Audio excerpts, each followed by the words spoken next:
নিজের ফ্যামিলির সুখের কথা কাউকে বলবেন না।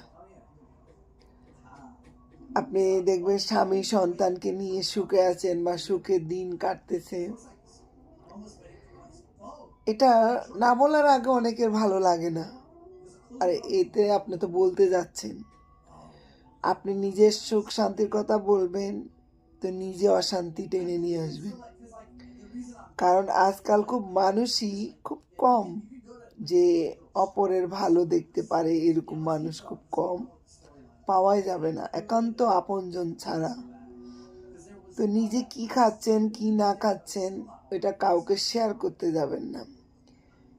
কারণ যার সাথে শেয়ার করবেন সে তো আপনার বন্ধুও না হতে পারে, আপনার শত্রুও তো হতে পারে। সো ফ্যামিলিতে অনেক কিছু হবে, অনেক কিছু ঘটবে, কারোর সাথে শেয়ার করতে যাবেন না। নিজের দুর্বল পয়েন্টগুলা কাউকে বলবেন না, যাতে করে সে কখনো আপনার কোনো সময় আপনাকে খোঁচা মারার বা আপনার দুর্বল পয়েন্টগুলা আঘাত করার যেন গিয়া না পায়, ওইভাবে থাকবেন। কারণ আজকাল খুব কম মানুষ আছে যে একজন আরেকজনের ভালো চাই।